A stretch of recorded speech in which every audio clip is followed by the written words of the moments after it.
Albert Einstein, Richard Branson, Bill Gates, John F. Kennedy, Tony Robbins, Michael Phelps, Will Smith.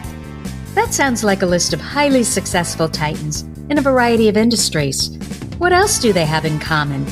Well, they all have ADHD, but you don't hear much about that, do you? You know what you hear even less about?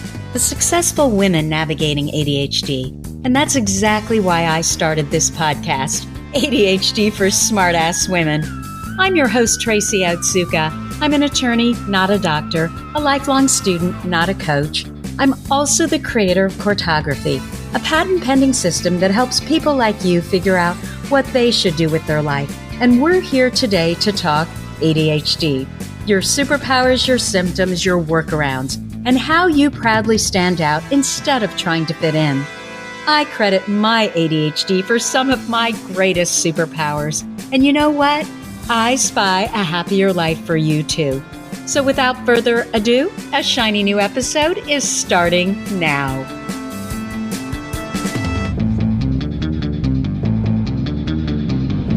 Hello, I am Tracy Otsuka, and I wanted to welcome you to episode 72 of ADHD for Smartass Women. Today, I am going to start by reading a podcast review from Jessie Rose, so here goes. The review is titled, The Best Positive and Informative Motivator.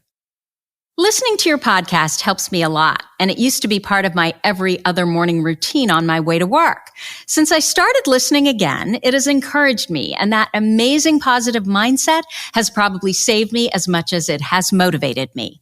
At least now that I listen, I can take notes to my heart's content and stick them on my whiteboard for a visual reminder of affirmations and coping strategies, as well as several great guests to reference. Thank you for all your hard work, and I wish you continued success. You're the bee's knees. Here's to much more. Signed, a graduate student.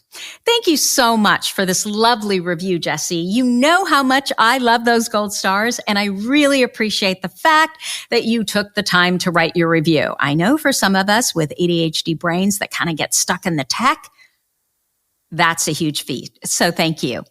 And I'm also delighted that you posted the review, and I'm so happy that my podcast encourages and motivates you, because you and I both know that it's all about the positive emotion, isn't it? So let's get started.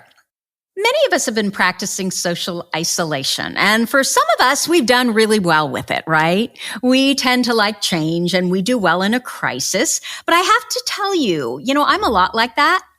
But even I'm starting to drag, because this has been going on for a good while, and it's starting to get pretty damn boring.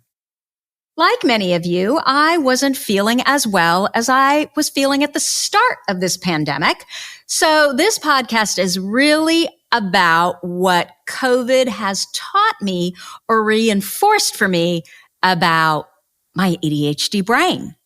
Now, there's always a silver lining, right? And an opportunity to grow and learn in the midst of anything. And it's no surprise to me that the more difficult circumstances always correlate with the most amount of growth.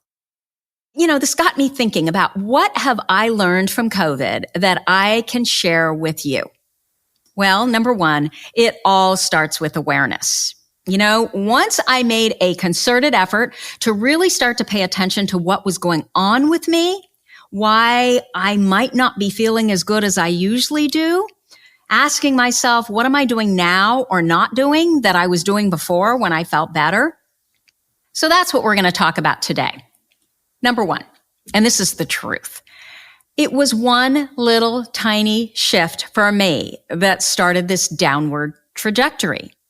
And I'm embarrassed to even admit this, because if you ever thought that intellectual pursuits were part of my bailiwick, I'm going to shoot that all to hell right now. Okay, let me share with you. So my structure went to hell when my daughter introduced me to Love Island UK.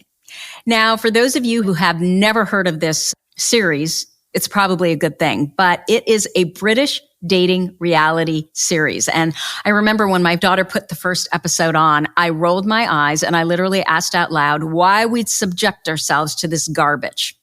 I think it was around midnight when she turned it on. And I have to tell you that 1 week later, we were on episode 23.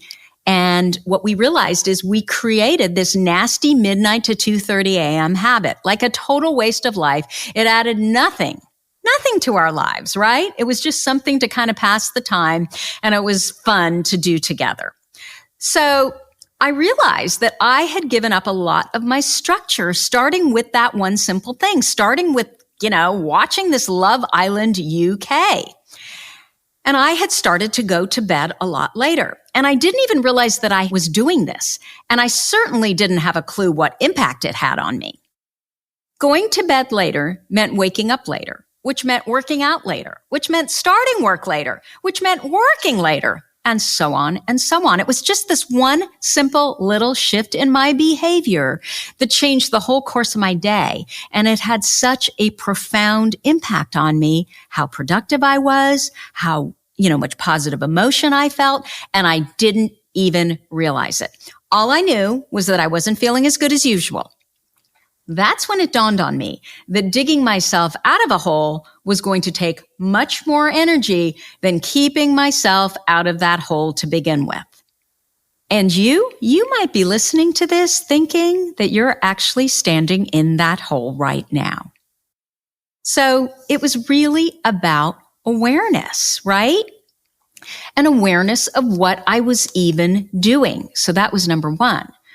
Number two that I want to share with you is just one day of going back to my old schedule.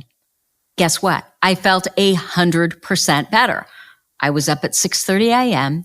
I was done with my workout by 7:30 a.m. I was at my desk by 8:30 a.m. Oh my gosh. And then I realized how much better I felt when I took a shower and I washed my hair, even when I didn't have to go anywhere but Zoom. I also realized that my morning routine sets my mindset for the rest of my day. I am much more productive when I don't perpetually feel like I'm playing catch up. And the thing is, in only 1 week, I had forgotten how much I needed this structure and how much better I felt when I had it. What it took for me was to pause and recognize the fact that I was feeling less positive emotion than I normally do. Once I connected myself to that realization and my desire to feel better, it was obvious to me that what I needed most was my old structure back.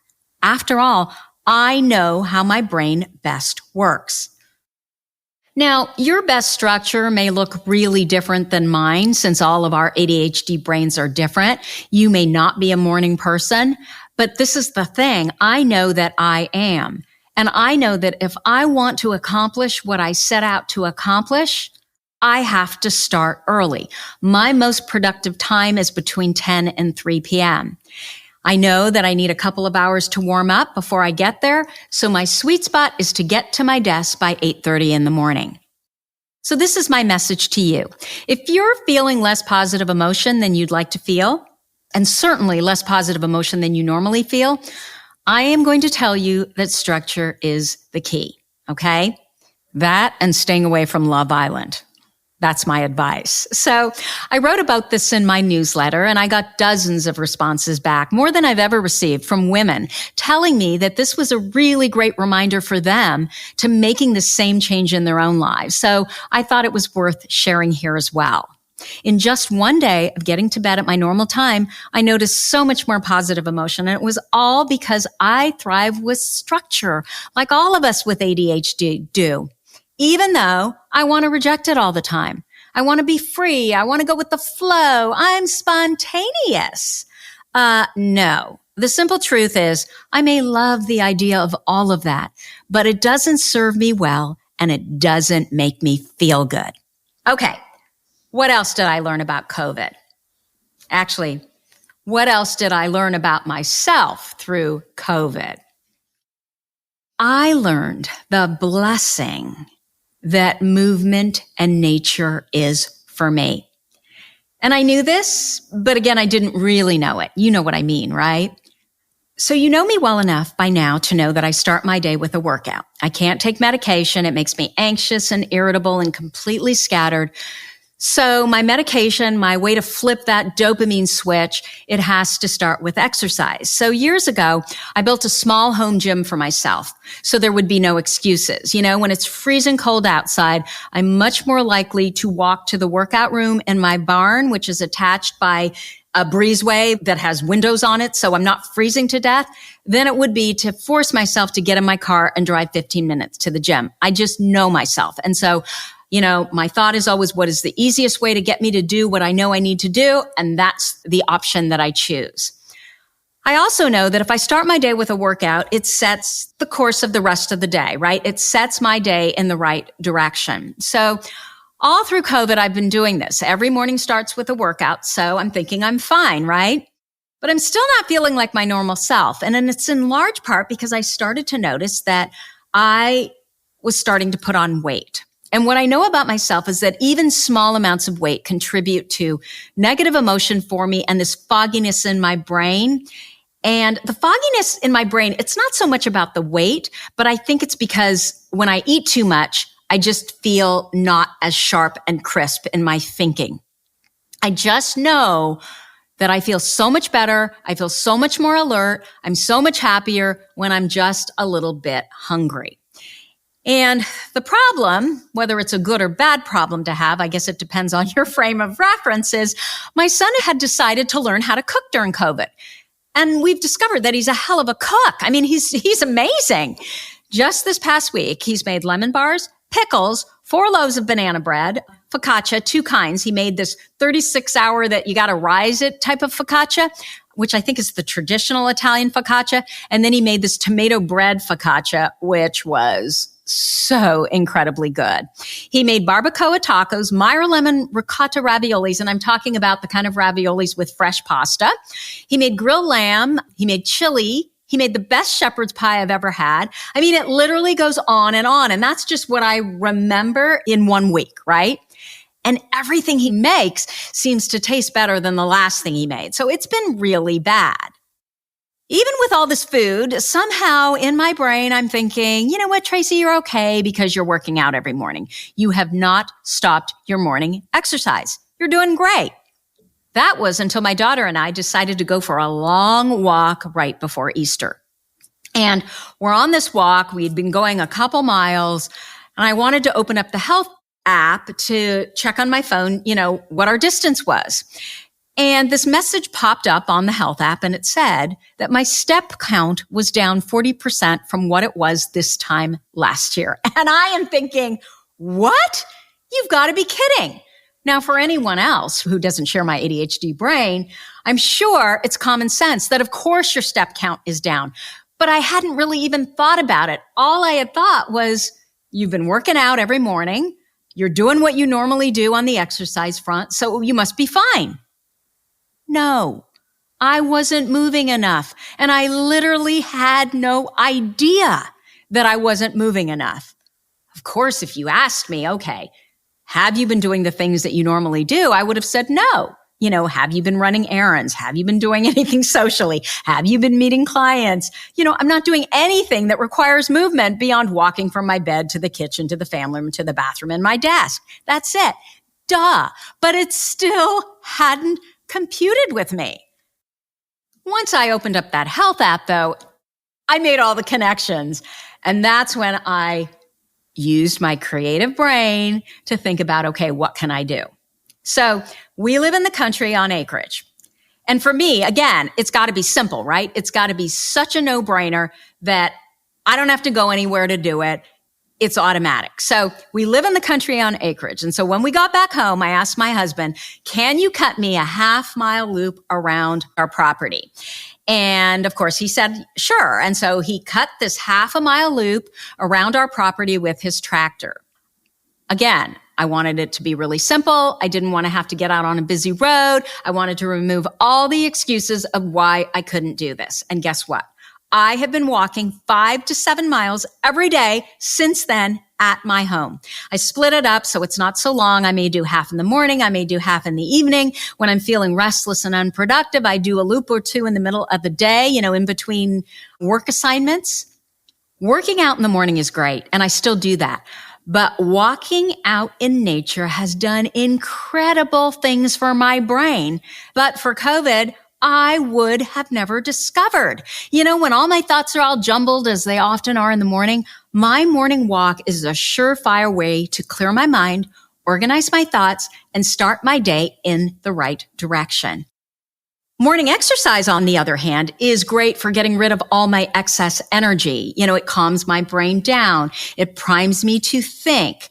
Walking out in nature, though, it seems to do something else entirely. It helps me organize my thoughts even better. It unleashes my creativity. It makes me grateful, so it creates even more positive emotion than just the exercise. Meds don't work for me, but the combination of exercise and walking in nature, it's like 2 doses of a stimulant. And I know what a stimulant feels like when it works because it worked for me one time.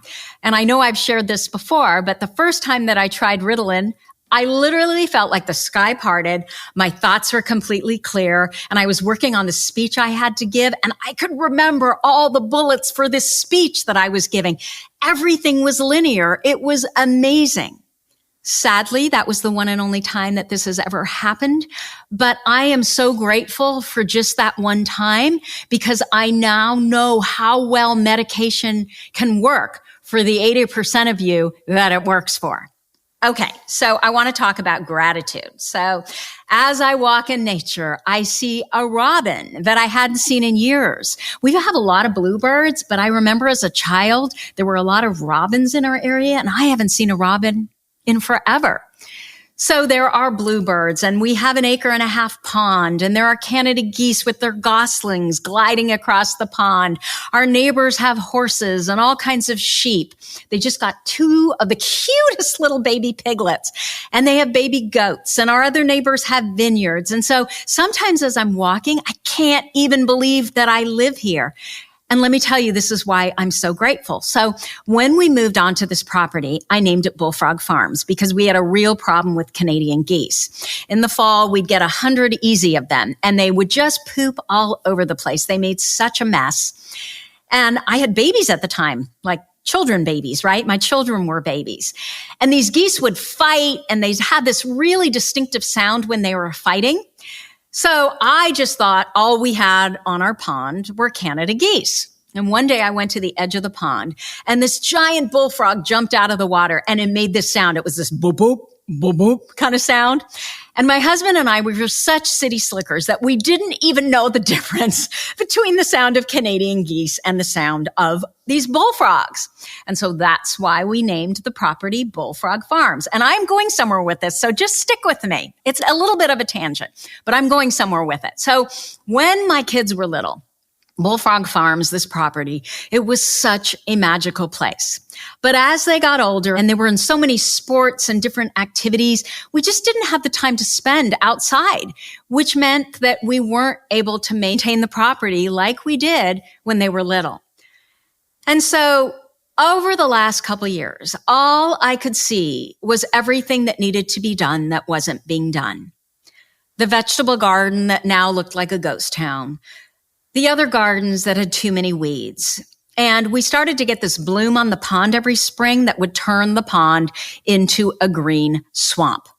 And we spent so much money and so much time trying to get this green swampy, what did they call it? Like an algae that formed on the pond.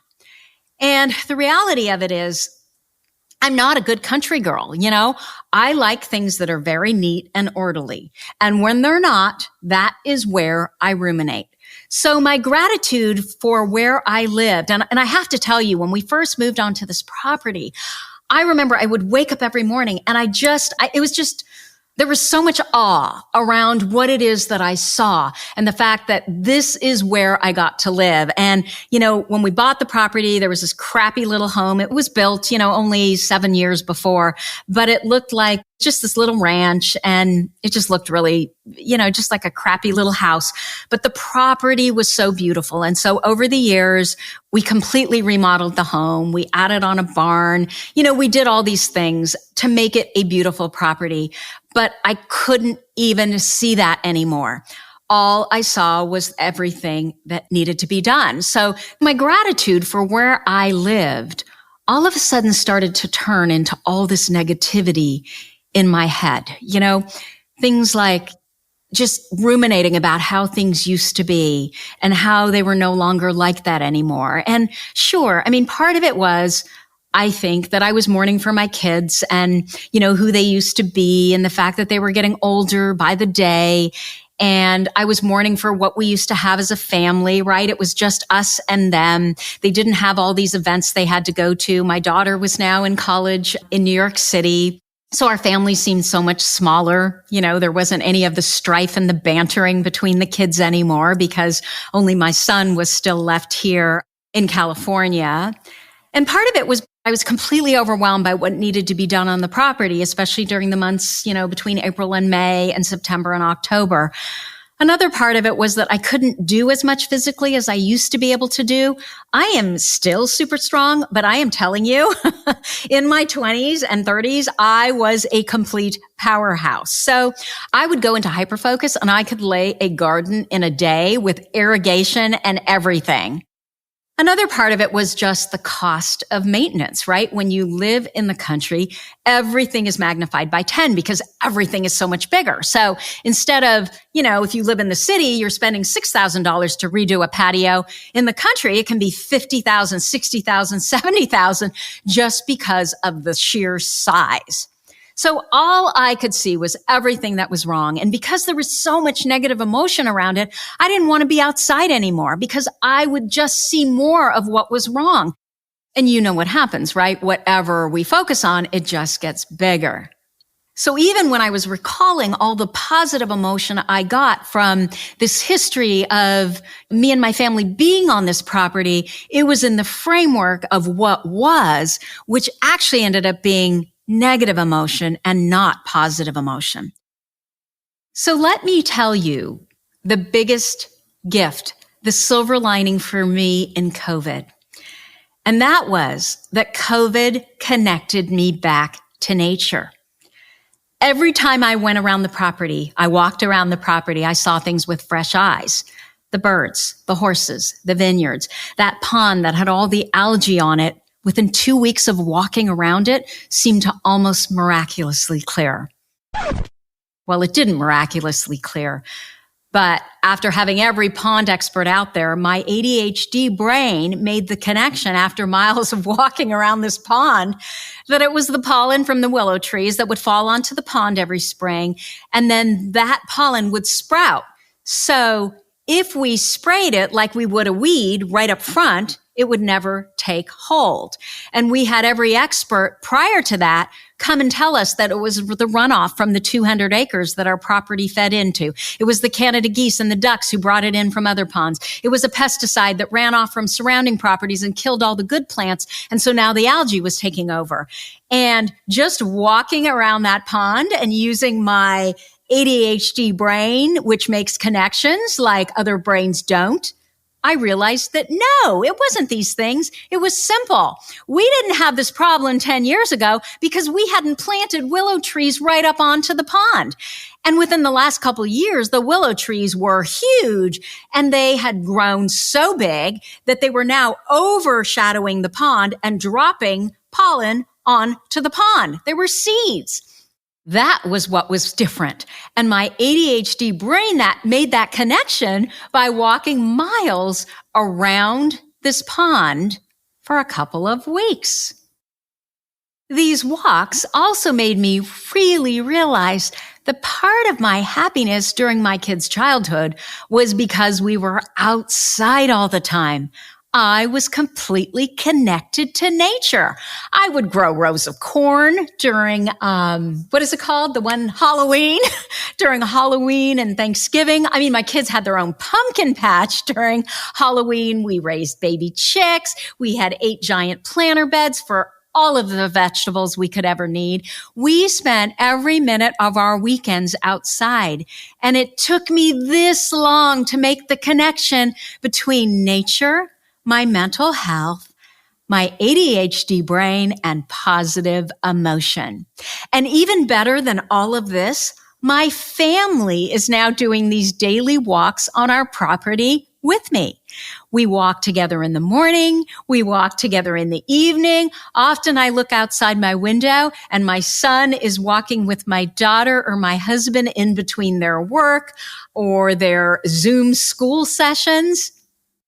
COVID has now connected all of us back to nature. And I have to tell you, my stubborn son, he's the ADHD one, right? He would regularly tell me how much he disliked the outdoors. We would literally have to drag him onto the patio, almost kicking and screaming, certainly complaining, to eat outside. He hates bugs, especially spiders. Now, he's not only walking regularly, he's gardening with us outside. He doesn't complain when we eat outside. We all have this newfound appreciation for where we live. You know, the story that my husband and I had told ourselves was, well, we tried, but basically we have city kids that we tried to raise in the country, but they're really not country kids. Well, as I mentioned, my daughter is finishing up her senior year at NYU, but she's home with us now. And my son is going to be going to New York City to the same program in the fall. So clearly they're both heading to big cities. They love big cities. But the other day I'm walking with my son and my daughter and we're walking around the property and we came around the pond and we rounded the bend to see all of our neighbors' horses galloping against the fence. And she looked at me and she said, "We are so lucky to live here." You can hear my voice break, right? And she followed that up with, "I am so appreciative that I was able to grow up in the country." Because remember, we are not country people. My husband and I were both raised in the suburbs. So this was definitely an experiment. And as I said, we often wondered, should we have just chosen a home in the suburbs? Would it have been so much easier? But to hear that from my daughter, and then my son looked at her and he said, "Yeah, it's beautiful." It just gave me so much gratitude. So now I walk around my property and I see everything that's good and joyful, and it fills me with more positive emotion. And I'm so grateful, and my family is more grateful. And of course, what does this do? It just makes us find even more things to be grateful for. It's just one big cycle.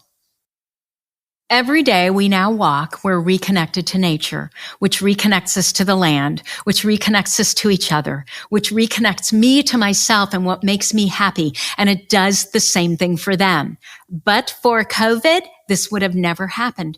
I would have still been stuck in the same lack mindset where I was before. Well, that wonderful time was because I was younger. My kids were younger, because life was easier and I didn't really know how short life really was. All those things we tell ourselves, all those excuses why we can't have what we used to have. So my big message to you is, if you have a time in your life that you loved, ask yourself, what were you doing then? And then ask yourself, are you doing it now? And if you're not, that's exactly where you need to start. Okay, what else did COVID teach me that I could share with you? Well, it taught me something about connection. I think that many of us might feel lonely and we might feel a little depressed and anxious with all this social distancing. So I wanted to share with you a huge revelation for me. Are you ready? Connection doesn't come from being in someone's physical presence. Connection is a feeling that starts with a thought. It all starts with a thought. And so some of you are thinking, she's wrong. No way. That's not true. So let me prove it to you. I know that there have been times in your life where you were around a lot of people. You were at a club, you were at a house party, maybe you were even with a bunch of friends or a boyfriend or a spouse, maybe an ex-spouse, and you felt utterly alone. You felt more alone than if you would have just been by yourself, right? I know you can relate to that. Then I want you to think about a time when you weren't even with anyone. You were all by yourself, but you had a thought about them and you felt so connected and loved. No one was there. It was just you and your thoughts. You don't need people to be present to feel connection. You can feel so connected to someone just by thinking warm, loving, happy thoughts about them. So it's the thoughts that we're thinking right now that can make us feel so disconnected.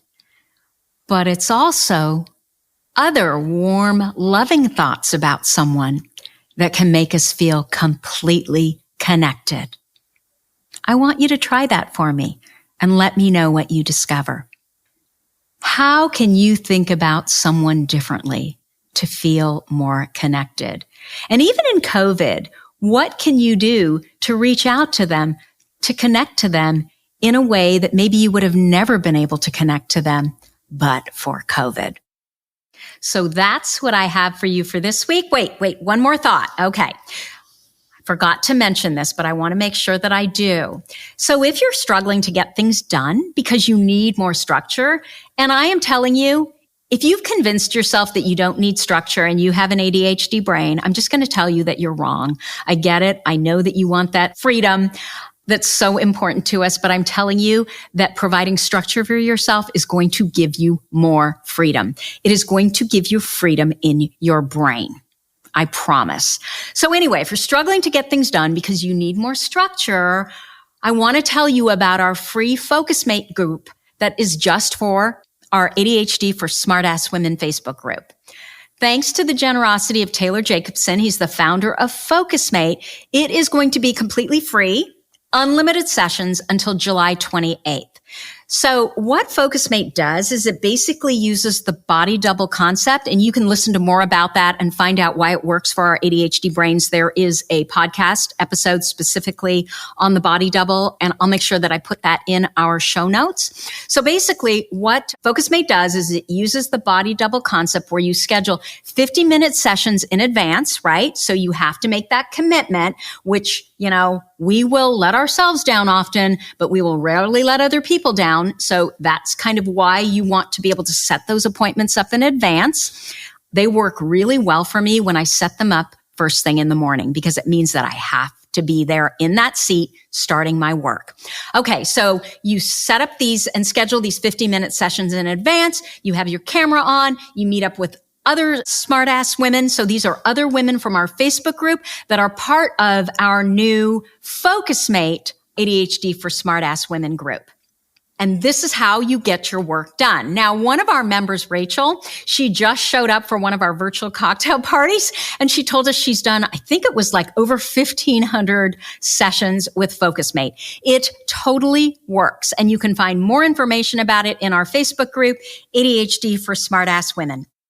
Okay, so as always, you are listening to ADHD for Smartass Women. If you like this podcast, please let us know by leaving a review.